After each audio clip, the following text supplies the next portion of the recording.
तो world cup 2019 से पहले भारत और ऑस्ट्रेलिया के बीच आखिरी 5 मैच भारत के लिए एक आखिरी मौका होगा ये तलाशने के लिए कि उनकी वर्ल्ड कप की 11 क्या होगी, या एक बड़े तौर पर बात करें तो उनकी वर्ल्ड कप की 15 क्या होगी, क्योंकि अभी भी कंफ्यूजन जारी है। हम न्यूजीलैंड में भी ये सवाल खड़ा करते रहे कि शायद न्यूजीलैंड की वनडे सीरीज में या ऑस्ट्रेलिया में जो खेली गई वनडे सीरीज थी उसमें इस बात का पता चल जाए कि भारत और ऑस्ट्रेलिया के बीच जो वनडे सीरीज आएगी उसमें हम वर्ल्ड कप की टीम का ड्रेस रिहर्सल देखेंगे, लेकिन ऐसा नहीं हो पाया है अब तक। और चीज़ क्या सामने निकल कर आई है कि अभी भी 2-3 ऐसे स्पॉट्स हैं जिनको लेकर के भारत को चर्चा करनी है। टीम मैनेजमेंट के कई सवाल है, सेलेक्टर्स को कुछ चीज़ें देखनी है, आपके कप्तान को बहुत सारी चीज़ों के जवाब अभी भी चाहिए। सो एक एक करके बात करें, लेकिन सबसे पहले आज जो जिस मुख्य विषय पर हमें चर्चा करनी है वो ये कि कल से ओडीआई सीरीज का आगाज हो रहा है और पहला मैच जो है वो राजीव गांधी इंटरनेशनल स्टेडियम हैदराबाद में खेला जाना है। भारतीय टीम वहां कल ही पहुंच चुकी थी और अब जो है वो तैयारियां इस चीज को लेकर है कि T20 सीरीज ठीक है। विराट कोहली को अगर आप सुने, उन्होंने जो प्री सीरीज प्रेस कॉन्फ्रेंस हुई उसमें उन्होंने कहा ठीक है वो लोग हमसे बेहतर खेले और उनकी टीम डिजर्व करती थी T20 सीरीज जीतना, लेकिन उन्होंने साथ में ये भी कहा कि हर एक नई सीरीज जो आती है वो नए चैलेंजेस के साथ आती है और नया मौका भी लेकर आती है, न सिर्फ एक टीम के लिए बल्कि उसमें खेलने वाले खिलाड़ियों के लिए भी। तो एक तरह से ये संकेत साफ था कि वो खिलाड़ी जो अभी भी कंटेंडर्स हैं वर्ल्ड कप के लिए, उनके पास एक और मौका है और ये एक और मौका एक आखिरी मौका है उन खिलाड़ियों के पास जहां पर वो ये प्रूव कर सके कि हम वर्ल्ड कप में जाने के लिए तैयार हैं। वो खिलाड़ी कौन से हैं? वो खिलाड़ी हैं विजय शंकर, जो एक ऑलराउंडर के तौर पर हार्दिक पांड्या के साथ वर्ल्ड कप जा सकते हैं अगर भारत चौथा पेसर ना ले जाना चाहे। अगर भारत चौथा पेसर ले जाना चाहता है तो might be a chance for Siddharth Kaul, जो कि इस टीम में जगह बना सकते हैं, जिनके पास भी मौका है। दूसरी बात, तीसरे रिजर्व ओपनर के तौर पर या फिर एक चौथे नंबर के बल्लेबाज के तौर पर KL Rahul has got the opportunity. उन्होंने T20 में एक 56 रन की पारी खेली, एक 47 रन की पारी खेली, दोनों काफी कन्विंसिंग इनिंग्स थी उनकी। और दूसरे मैच के बाद जब वो प्रेस कॉन्फ्रेंस में आए तो उन्होंने राहुल द्रविड़ का नाम लिया कि उनसे काफी कुछ सीखा उन्होंने, और जो इंडिया के साथ उन्होंने 5 मैचेस खेले उससे उन्हें बहुत ज्यादा कॉन्फिडेंस मिला है, तो वो तैयार है एक स्ट्रॉन्ग कमबैक करने के लिए। तो ये 3 जो मेन तौर पर खिलाड़ी हैं, केएल राहुल हों, विजय शंकर हों या फिर एक चौथा बॉलिंग ऑप्शन अगर टीम इंडिया पेसर कोई सोच रहा है तो it could be opportunity for Siddharth Kaul also. तो ये सारी सबसे अहम चीजें हैं। ऋषभ पंत को आज के गेम में मुझे नहीं लगता मौका दिया जाएगा, क्योंकि आप अगर टीम को देखें तो टीम के बैलेंस के हिसाब से वो टीम में फिट नहीं हो रहे हैं और मेरे हिसाब से आज विराट कोहली ये दिमाग में सोचकर सोएंगे कि कल जब वो उठेंगे तो उन्हें सबसे स्ट्रॉन्गेस्ट टीम खिलानी है, एक ऐसी टीम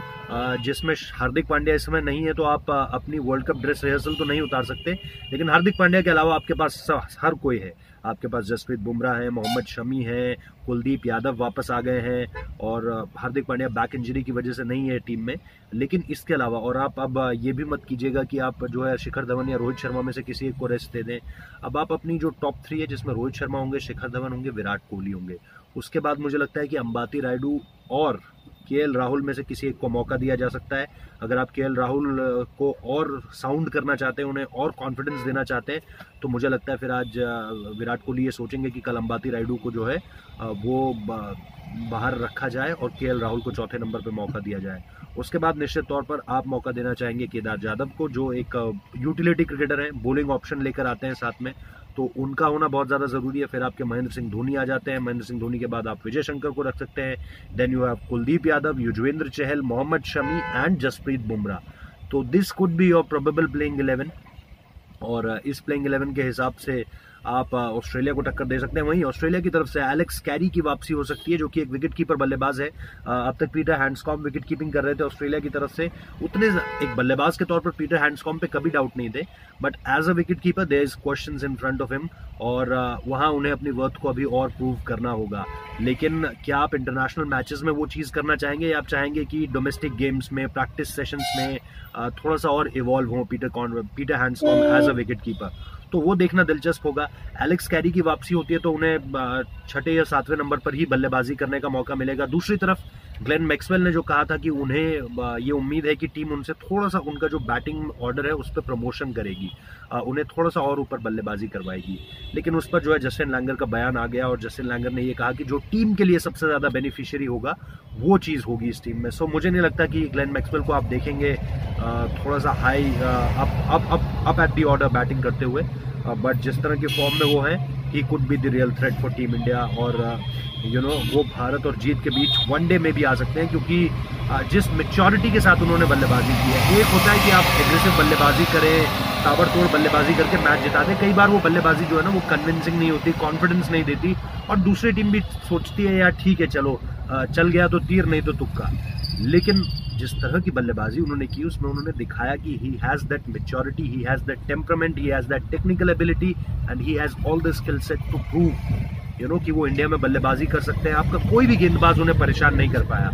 बट मोहम्मद शमी के आ जाने से, because he is an in form bowler, Kuldeep Yadav के आ जाने से मुझे लगता है कि इंडिया थोड़ा और मजबूत हो गया है, बॉलिंग वाइज काफ़ी मजबूत हो गया है। बल्लेबाजी में फिर भी आप कह सकते हैं कि देयर आर स्टिल डाउट्स। आपका मिडिल ऑर्डर अभी भी उन्हीं सवालों को तलाश रहा है, जिन सवालों को हम पिछले 1-1.5 साल से जिनकी चर्चा कर रहे हैं। सो स्टैट्स एंड ट्रिविया की बात करें तो 192 रन दूर है रोहित शर्मा 8000 रन पूरे करने से, और अंतर्राष्ट्रीय क्रिकेट में उनका कमाल का फॉर्म जारी है। अगर आप खासतौर पे 2015 वर्ल्ड कप के बाद से उनके करियर को फॉलो करें तो आप देखेंगे रोहित शर्मा का करियर बहुत शानदार है। रविंद्र जडेजा को मौका मिलेगा उस पर भी थोड़ी सी दिक्कत लग रही है, क्योंकि हार्दिक पांड्या की जगह उन्हें टीम में तो ले आए हैं, लेकिन मुझे नहीं लगता कि when you have the two wrist spinners, Kulcha चाको जो भी आप कहिए, Kuldeep Yadav and Yuzvendra Chahal, you have thought कि आप रविंद्र जडेजा को ब्रिंग इन कर सकें। सो बहुत सारे ऐसे पॉइंट्स हैं जिन पर विराट कोहली आज निश्चित तौर पर सोचेंगे, टीम मैनेजमेंट सोचेगा, और कल जब वो लोग उतरेंगे, क्योंकि राजीव गांधी स्टेडियम का जो उपल ग्राउंड है उसका जो पिच है बैटिंग के लिए अच्छा होता है। बैटिंग के लिए पहले आप बल्लेबाजी कीजिए तो एवरेज स्कोर जो है तकरीबन 280 से 300 के बीच है, 280 के राउंड है। तो हल्का सा कल अगर आप वेदर चेक करें तो क्लाउडी है वहाँ पे, लेकिन दिन में धूप रहेगी, और इस वजह से जो भी टीम शायद टॉस जीते वो पहले बल्लेबाजी करके they want to put up a good score in scoreboard, और ताकि फिर स्कोर बोर्ड प्रेशर के अगेंस्ट क्रम्बल कराया जाए ऑपोजिशन को। तो दिलचस्प होगा कल का मुकाबला। एक तरफ ऑस्ट्रेलिया है जो कि बूजिंग अप है कॉन्फिडेंस से, उन्हें अभी 5 मैचेस और खेलने हैं यूएई में पाकिस्तान के अगेंस्ट, तो दूसरी तरफ भारतीय टीम है जिसके पास ये आखिरी 5 मुकाबले हैं, और इसके बाद आईपीएल होगा। आईपीएल में हालांकि आपकी जो टीम के अधिकतर खिलाड़ी हैं वो खेलेंगे ही, तो वो एक अपना अलग चैलेंज है सेलेक्टर्स के लिए कि वहाँ पर देखें किस तरह से किसको कितना रेस्ट चाहिए। बट ऑस्ट्रेलिया की टीम के पास अभी 5 और मैच है, लेकिन आपकी टीम को और आपके सेलेक्टर्स को यही इसी सीरीज़ के बाद फैसला करना होगा कि किन खिलाड़ियों को वो अंतिम 15 में मौका देना चाहते हैं वर्ल्ड कप के लिए, और कौन से वो प्लेयर्स होंगे जो एक अच्छा परफॉर्म कर यहाँ से आगे निकल पाए। सो बहुत सारे सवाल हैं, लेकिन अगर मैं आपको प्लेइंग 11 बताऊँ जो मैं एक बार आपको बता चुका हूँ, तो मुझे लगता है कि इंडिया की तरफ से as I mentioning Rohit Sharma, Shikhar Dhawan, Virat Kohli, KL Rahul और अंबाती रायडू के बीच में एक चॉइस होगी कि किसको आप मौका देंगे। Then you have Kedar Jadhav, MS Dhoni, Vijay Shankar, Kuldeep Yadav, Mohammed Shami, Yuzvendra Chahal और जसप्रीत बुमराह। तो आपके पास प्लेइंग 11 की जहां तक बात है सिर्फ सोचने का एक सवाल होगा, वो ये कि आप अंबाती रायडू या केएल राहुल में से किसको मौका देंगे। दूसरी तरफ अगर आप ऑस्ट्रेलिया की प्लेइंग 11 देखें तो आई थिंक एरॉन फिंच जो कि कप्तान है, Usman Khawaja, Peter Handscomb, Marcus Stoinis, Glenn Maxwell, Ashton Turner, Alex Carey मुझे लगता है वापस आएंगे, Adam Zampa, Peter Handscomb, Pat Cummins, Behrendorff और रिचर्डसन होंगे। तो एडम जैम्पा के साथ साथ एडम जैम्पा एक अकेले स्पिनर वो खिलाएं, इस पे थोड़ा सा क्या वो नेथन लायन को लाएंगे या एडम जैम्पा ही खेलेंगे, ये थोड़ा सा मुझे ट्विस्ट एंड टर्न लग रहा है। इस पे ऑस्ट्रेलियन टीम 2 स्पिनर्स के साथ जा सकती है, knowing the conditions of Rajiv Gandhi stadium, तो वो एक अच्छा डाउट हो सकता है। जो मैं स्टैट्स एंड ट्रिविया की बात कर रहा था, रोहित शर्मा नीड्स 192 रन्स मोर 8000 पहुंचने के लिए। अच्छा, ऑस्ट्रेलिया ने इस मैदान पर 2 मुकाबले खेले, दोनों ही जीते हैं, तो आंकड़े ऑस्ट्रेलिया के साथ है, लेकिन मुझे नहीं लगता कि इस टीम में कोई भी है ऐसा जो उस टीम का हिस्सा रहा होगा जब ये लोग जीते होंगे, क्योंकि they have won a game in 2007 and then in 2009, तो कोई भी उस टीम का हिस्सा नहीं रहा होगा। सो ये आंकड़ा ज़्यादा इम्पोर्टेंस नहीं रखता है। So let's hope. लेकिन एक और जो ट्रिविया है, रविंद्र जडेजा को अगर मौका मिलता है तो Ravindra Jadeja is 10 runs away from achieving the double of 2000 runs and 100 wickets, you know. तो रविंद्र जडेजा के लिए एक अच्छी अपॉर्चुनिटी है 2000 रन और 100 विकेट करने के लिए, क्योंकि 6 इंडियंस ही हैं उनसे पहले जो ऐसा कर पाए, कपिल देव, रवि शास्त्री, सचिन तेंदुलकर, सौरव गांगुली एंड युवराज सिंह। सो काफ़ी सारी चीज़ें हैं जिसको लेकर के हमने बात की। स्टैट्स एंड ट्रिविया के लिहाज से भी कई चीज़ें आपको बताई, टीम न्यूज़ के हिसाब से भी कई चीज़ें बताई, ग्राउंड की कंडीशंस बता दी, यू नो, साइकोलॉजिकली किस तरह से दोनों टीमें सोच रही होंगी वो भी मैंने आपको बताया। सो लेट्स होप कल जब ये मैच शुरू हो, सीरीज का पहला मैच शुरू हो, तो इंडिया एक अच्छा कॉन्टेस्ट दे, मैच अच्छा देखने को मिले, लेकिन जीते इंडिया, क्योंकि इंडिया को you know, as I am saying it that it's a final dress rehearsal before the world cup, और उसके बाद आपको सिर्फ 2 प्रैक्टिस मैच खेलने अपार्ट फ्रॉम IPL, और जो 2 प्रैक्टिस मैच होंगे that is against New Zealand and Bangladesh, और उसके बाद आपको साउथ अफ्रीका के साथ पहला मैच खेलना है वर्ल्ड कप का। So a big series for India before the ultimate world cup. So if you like the video, please subscribe our page, subscribe जरूर कीजिए, नोटिफिकेशन बेल बजाइए, शेयर कीजिए चैट को अपनी टाइमलाइन पे, व्हाट्सएप पे, ट्विटर, फेसबुक, एनीवेयर जहां पर भी आपको अच्छा लगे, इंस्टाग्राम। और आपका कोई सुझाव हो, आपका कोई सवाल हो, आपकी कोई राय हो, तो feel free to tweet at Rohit Juglan, that is ROHIT without any space, JUGLAN, Rohit Juglan, और you can Insta me, message कीजिए, अपनी राय दीजिए, अपना सवाल भेजिए, that is on ROHIT.JUGLAN, Rohit.Juglan। वहाँ पर भी आकर आप यू नो सवाल जवाब कर सकते हैं। सो उम्मीद करता हूँ आपको हेयर करने की, और शेयर कीजिए, नोटिफिकेशन बेल जरूर बजाइए, सब्सक्राइब जरूर कीजिए पेज को, एंड इंतजार कीजिए, आज देश का हीरो लौट रहा है पाकिस्तान से, you know, everyone is wanting that. Wing commander अभिनंदन वर्तमान जो है वो इस वक्त पे निकले हुए हैं, जो उनका मैं अपडेट देता हुआ चलूँ आप लोगों को, क्योंकि क्रिकेट के साथ साथ आज की जो सबसे बड़ी खबर है वो तो यही है। और उन्हें जो है वो इस्लामाबाद से लाहौर लाया गया, मुजफ्फराबाद जो है उनकी लैंडिंग हुई थी पैराशूट के जरिए, और उसके बाद उन्हें इस्लामाबाद ले जाया गया। कल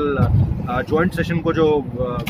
बोल रहे थे, संबोधित कर रहे थे इमरान खान, उन्होंने कहा कि हम जो है एक पीस जेस्चर के जरिए अभिनंदन को छोड़ते हैं। सो इस्लामाबाद से कराची, और कराची से वाघा बॉर्डर अटारी होते हुए 4 से 5 बजे के बीच वो हिंदुस्तान में प्रवेश करेंगे। अटारी वाघा बॉर्डर में जो बीटिंग रिट्रीट सेरेमनी होती है उसे रद्द कर दिया गया है आज,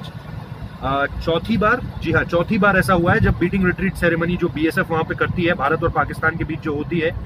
उसे रद्द किया गया है। 1965 जब भारत पाकिस्तान वॉर हुआ था, 1971 जब भारत पाकिस्तान वॉर हुआ था, 65 में लाल बहादुर शास्त्री प्रधानमंत्री थे, 71 में जब उनके 93,000 सैनिकों ने सरेंडर कर दिया था, इंदिरा गांधी प्रधानमंत्री थी, 99 में अटल बिहारी वाजपेयी, करगिल वॉर के समय पे भी बीटिंग रिट्रीट को रोका गया था, और अब जब आज का दिन है जब अभिनंदन वर्तमान को वहां सुरक्षा के लिहाज से इसे रोका गया है, और नरेंद्र मोदी प्रधानमंत्री हैं। सो लेट्स होप उनका भी स्वागत कीजिए, अपनी राय आप उस पर भी ट्विटर पे भी मेंशन कर सकते हैं, and feel free to comment यार। सो वेलकम हिम, जय हिंद, जय Bharat, thank you for watching this.